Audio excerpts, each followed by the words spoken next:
ஸ்ரீ குருப்யோ நமக. குருர் பிரம்மா குருர் விஷ்ணுர் குருர் தேவோ மகேஸ்வரக குரு சாட்சாத் பரம் பிரம்ம தஸ்மை ஸ்ரீ குரவே நமக.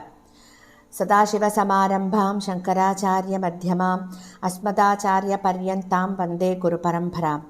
குரவே சர்வலோகானாம் விஷஜே பவரோகிணாம் நிதயே சர்வவித்யானாம் தட்சிணாமூர்த்தயே நமக. ஸ்ருதிஸ்மிருதிபுராணானாம் ஆலயம் கருணாலயம் நமாமி பகவத்பாதம் சங்கரம் லோகசங்கரம். सदात्मध्याननिरतं विषयेभ्यः पराङ्मुखं नौमि शास्त्रेषु निष्णातं चन्द्रशेखरभारतीं. विवेकिनं मगाप्रज्ञं धैर्यौधार्यक्षमानिधिं सदा अभिनवपूर्वं तं विद्यातीर्थगुरुं भजे. भारतीकरुणापात्रं भारतीपदभूषणं भारतीपदमारूढं भारतीतीर्थमाश्रये. विद्याविनयसम्पन्नं वेदरागं विवेकिनं वन्दे वेदान्ततत्त्वज्ञं विदुशेखरभारतीम्.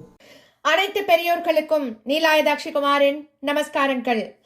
பிரதி குருவாரம் நம்ம சிங்கேரியில் சங்கரரை பத்தி கேட்டுருக்கோம். குருநாதர்களோட பேரருள்ள இந்த காவியத்தின் நூலாசிரியர் திரு கே நாராயணசுவாமி அவர்கள்.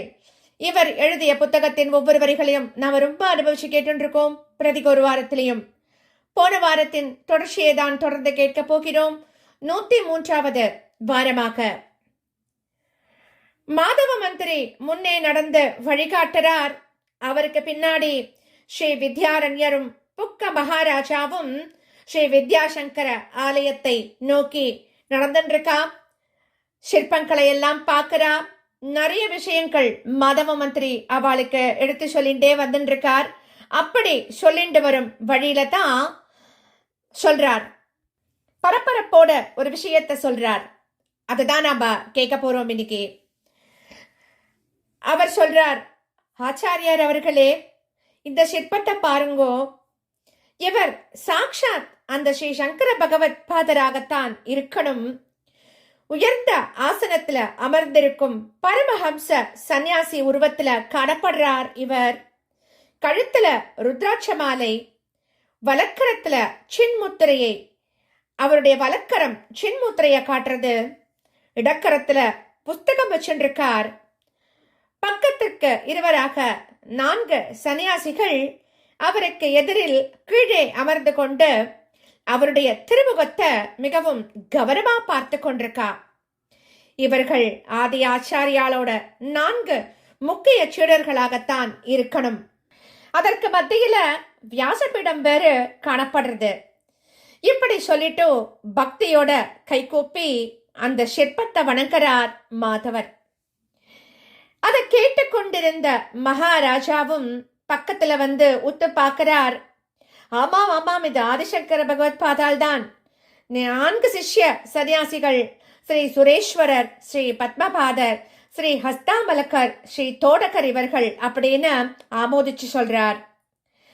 அந்த சமயம் பார்த்து மாதவருக்கு புதுசா ஒரு உற்சாகம் வேற உண்டாயிடுத்து. அவருடனே சொல்றார், இதையும் கவனிங்கோ, ஸ்ரீ சங்கர பகவத் பாதருக்கு இடப்புறத்துல 11 சன்னியாசிகள் இருக்கா. ஸ்ரீ சுரேஸ்வரிடமிருந்து தொடங்கிய குரு பரம்பரையத்தான் இது குறிக்கிறது அப்படின்னு கொஞ்சம் உயர்த்திய குரல்ல பேசுறார். ஸ்ரீ வித்யாரண்யர் தம்முடைய ஷத்தை மெதுவாக அசைத்து தம் ஆட்சேபனைய காட்டுறார். அவர் சொல்றார், அப்படி இருக்காது. 11 என்பது அநேகம் என்பதை குறிப்பதாக எடுத்துக்கணும். இந்த சிற்பம் ஸ்ரீ சாரதா பீடாதிபதிகளையும் உள்ளடக்கி உள்ளதில்லை அப்படின்னு நினைக்கிறேன் அப்படின்னு சொல்றார். உடனே அவர் சொல்றார், மாதவ மந்திரி சொல்றார், குருக்கள் என்னை மன்னிக்கணும். சுரேஸ்வராச்சாரியாரை முதல் பீடாதிபதியாக கொண்டால் தாங்கள் 11வது ஆச்சாரியர் ஆகிறீர்கள் அல்லவா அப்படின்னு ரொம்ப வினயமா கை கூப்பிண்டு சொல்லறார் மாதவ மந்திரி. ஸ்ரீ வித்யாரண்யரோட முகம் இறுகி போயிடுத்து. உடனே அவர் சொல்றார், மாதவ அமாத்தியரே, பீடாதிபதிகளின் வரிசையில் நீங்கள் எம்மையும் சேர்த்து சொல்வது சரியில்லை. இப்போது பீடாதிபதியாக இருப்பவர் ஆதிசங்கரிடமிருந்து கணக்கிட்டால் அவரே 11வது ஜகத்குரு. அவரை அடுத்து வேறொருவர் பீடாதிபதியாக வரப்போகிறார் என்று எண்ணுவதும், அவரை பற்றி கற்பனை செய்து இப்போதே பேசுவதும், அவர் யாராக இருக்கக்கூடும் என்று ஹேஷ்யமாக பேசுவதும் நம் போன்ற எளிய சிஷ்யாளுக்கு நல்லதில்லை. நமக்கு இப்போது ஆச்சாரியராக இருந்து கொண்டிருக்கும் ஜெகத்குரு இன்னும் வெகு காலத்துக்கு பீடாதிபதியாக இருந்து கொண்டு நம்முடைய காலத்துக்கு பிறகும் வருங்கால சந்ததியருக்கும் இதே போல அனுக்கிரகம் செஞ்சிருப்பார் அப்படிங்கிற திடமான விசுவாசத்தோட நாம குருபக்தியில ஈடுபட்டு கொண்டிருக்கணும். அதுவே நமக்கு ஸ்ரேயஸ கொடுக்கும். இத எப்போதும் நனவுல வச்சுருக்கணும் அப்படின்னு ஆணித்தரமா சொல்றார். அது மட்டுமில்லாம தாம் கூறியதையே மேலும் உறுதியாக சொல்லும் விதமாக அவர் சொல்றார். ஏதோ ஒரு பூர்வ புண்ணிய வசத்தால ஜகத்திற்கு ஸ்ரீ பாரதி கிருஷ்ண தீர்த்தர் குருவாக அமைச்சிருக்கார். அவருக்கு ஈடாகவோ அவருக்கு வாரிசாக அவருடைய இடத்தை நிரப்பக்கூடியவராகவோ இன்னொருவர் வரவேண்டுமானால் பகவான் அப்படிப்பட்டவரை புதிதாகத்தான் சிருஷ்டி செய்து அனுப்பினால் அப்போதான் அது நடக்கும். ஆகையால நம்முடைய குரு என்றென்றும் ஜெகத்குரு ஸ்தானத்துல இருந்துண்டு பரிபாலனம் செய்யணும் அப்படிங்கிற பிரார்த்தனை நாம செய்வோமாக. அதுதான் நமக்கு உகந்த செயல் அப்படின்னு சொல்றார் வித்யாரண்யர். எப்பேற்பட்ட வார்த்தைகள் இல்லையா? அவருடைய குருபக்திய எப்படி எடுத்து காட்டுறது பாருங்கோ நமக்கு. விஜயநகர மன்னன் புக்கன் ஏற்படுத்திய அநேக தான சாசனங்கள்ல ஒன்றின் வாசகம் ஒரு ஸ்லோகத்தோட தொடங்கிறது. அது என்ன ஸ்லோகம் அப்படின்னா, வித்யா தீர்த்தா ஜனிவனி சுபே பாரதி தீர்த்த பத்மே நித்யம் விருத்தாத்வய சிதாமிருதானந்த சௌரப்ய பாஜி வித்யாரண்ய சுமணி மகிம பிராப்த லக்ஷ்மி விலாசே பூயோ பூயோ ஃபிகரதி சுகி புக்க பூபால ஹம்சக அப்படிங்கிற அந்த ஸ்லோகம். விஜயநகர சிம்மாசனத்துல அமர்ந்த பிறகு புக்கன் முதலாக அப்போதான் சிங்கேரிக்கு வரான். ஜெகத்குரு ஸ்ரீ பாரதி தீர்த்தரை தரிசித்த பிறகு ஸ்ரீ வித்யாரண்ய மகா சுவாமிகளோட வித்யாசங்கர ஆலயத்துக்கு அவன் வந்தபோது அவன் மனம் அனுபவிச்ச அமைதியையும் சாத்வீக ஆனந்தத்தையும் இந்த ஸ்லோகம் வர்ணிச்சிருக்கு அப்படின்னு சொல்லலாம். அதோட கருத்து என்னன்னா, வித்யா தீர்த்தம் என்றது ஒரு பெரிய தடாகம். அதில் தோன்றிய பெரிய தாமரை புஷ்பம்தான் பாரதி தீர்த்தர். அத்வைத ஞானம் என்கின்ற சிதாமிருதம் அந்த தாமரையில் நிறைந்து மணந்து கொண்டிருக்கு. சிதாமிருதம் அப்படின்னா தேன், அதாவது அத்வைத ஞானம் என்கின்ற தேன் அந்த தாமரையில் நிறைந்து மணந்து கொண்டிருக்காம். இப்போது வித்யாரண்யர் என்கின்ற கதிரவன் உதித்து அந்த தாமரையை நன்கு மலரச் செய்துள்ளாராம். புக்க மன்னன் என்கின்ற ஹம்சம் அந்த அழகையும் நறுமணத்தையும் நன்கு அனுபவிச்சுண்டு தடாக நீரில் நீந்தி விளையாடி கொண்டிருக்கிறதாம். இதுதான் அந்த ஸ்லோகத்தோட அர்த்தம்.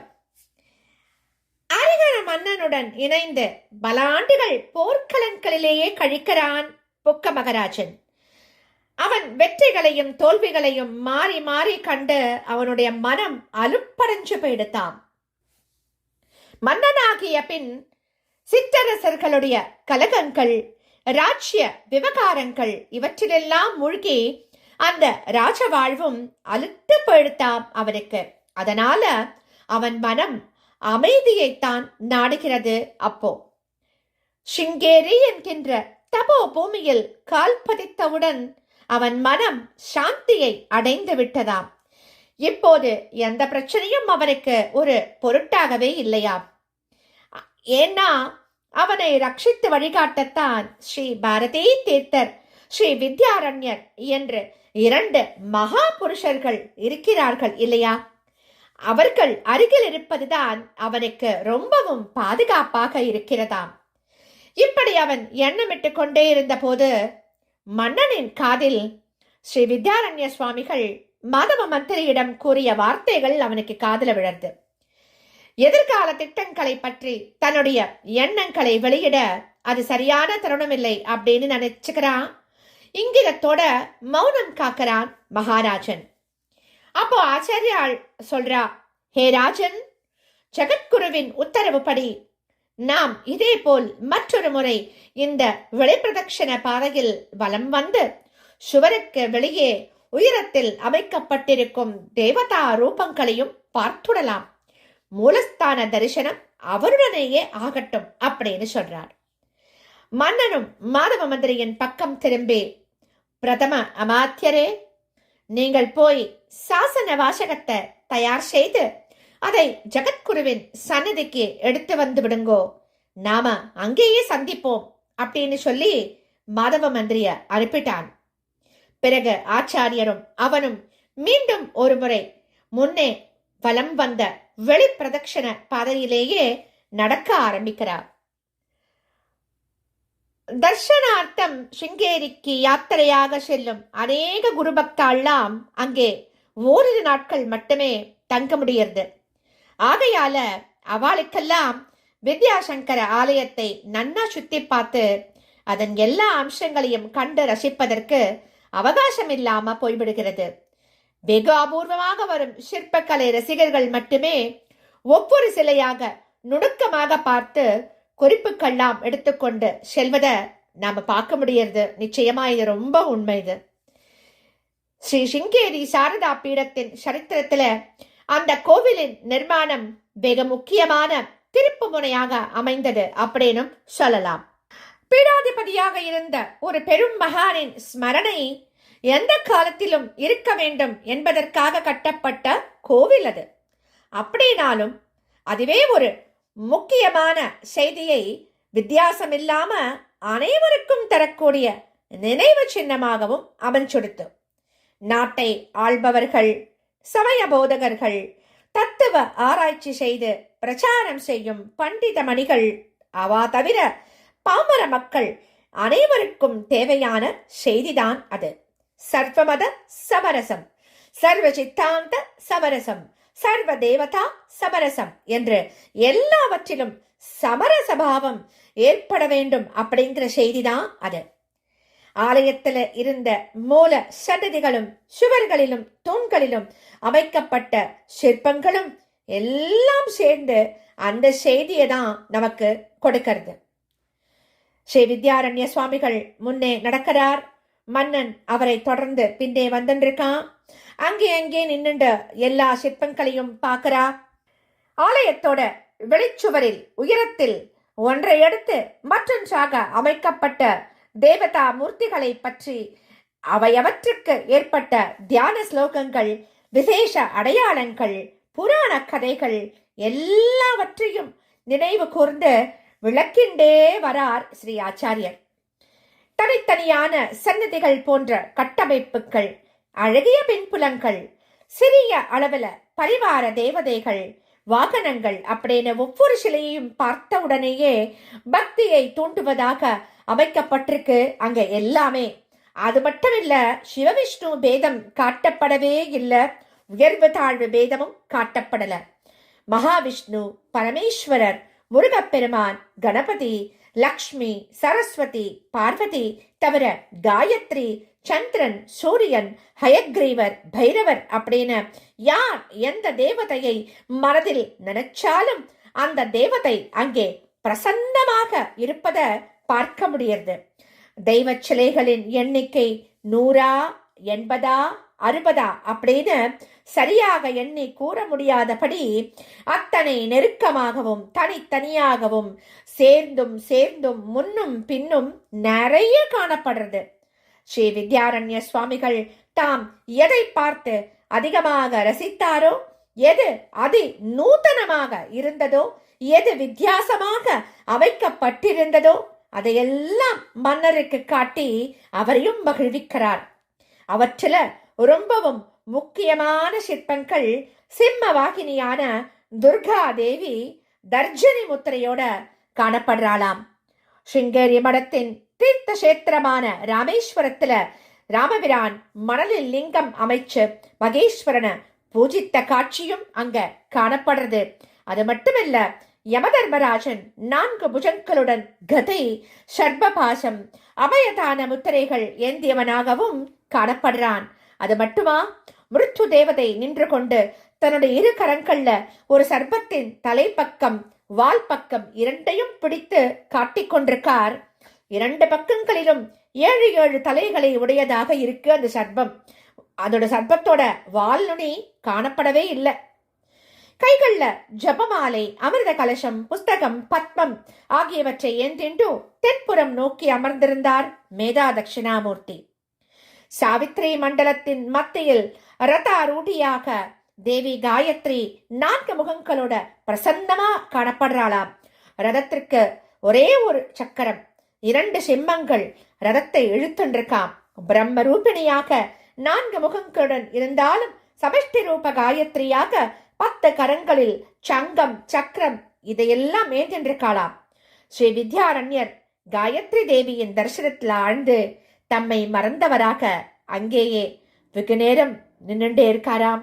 இதுக்கப்புறமா நாம அடுத்த வாரம் தொடர்ந்து கேட்கலாம்.